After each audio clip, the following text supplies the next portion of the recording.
নমস্কার, আমার ইউটিউব চ্যানেলে সবাইকে স্বাগত। আজকের গল্প কিছু দানের মূল্য। একটি ছোট গ্রামে বাস করত মেঘলা নামের একটি মেয়ে। মেঘলা খুব ভালো, সহানুভূতিশীল এবং সৎ ছিল। সে গরিবদের সাহায্য করত এবং সবার সাথে ভালো ব্যবহার করত। তার একমাত্র স্বপ্ন ছিল সে বড় হয়ে পৃথিবীকে আরও সুন্দর এবং ভালোবাসাময় করবে। গ্রামের পাশেই একটি গভীর জঙ্গল ছিল। একদিন মেঘলা জঙ্গলের পাশে হাঁটতে গিয়ে দেখল একটি ক্ষুধার্ত কুকুর তার সামনে এসে দাঁড়িয়েছে। কুকুরটির পায়ের কাছে ছিল একটি ছোট্ট ছিঁড়ে যাওয়া খাবারের টুকরো। মেঘলা বুঝতে পারল কুকুরটি ক্ষুধার্ত এবং হয়তো একদিন খাবারের অভাবে মারা যাবে। মেঘলা পকেট থেকে কিছু রুটি বের করে কুকুরটিকে দিল। কুকুরটি এক লাফে রুটি খেতে শুরু করলো এবং মেঘলার দিকে কৃতজ্ঞ দৃষ্টিতে তাকালো।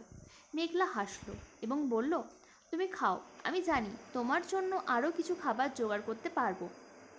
কুকুরটির খাবার শেষ হতেই মেঘলা ঘরের দিকে ফিরে আসলো। পথে হেঁটে হেঁটে তার মনও খুব শান্ত ছিল।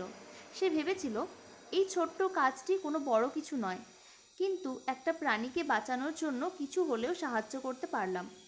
দিন পেরিয়ে গেল। একদিন মেঘলা খুব অসুস্থ হয়ে পড়ল। সে বাড়িতে শুয়েছিল এবং তার শরীরের তাপমাত্রা বেড়ে যাচ্ছিল। তার মা বাবা ওষুধ দিয়ে তাকে সুস্থ করার চেষ্টা করছিলেন, কিন্তু কিছুতেই তাকে সুস্থ করা যাচ্ছিল না। তখন হঠাৎ মেঘলা দেখল তার বাড়ির বাইরে কুকুরটি এসে দাঁড়িয়েছে। কুকুরটি দৌড়ে এসে মেঘলার পায়ে সেধে বসল।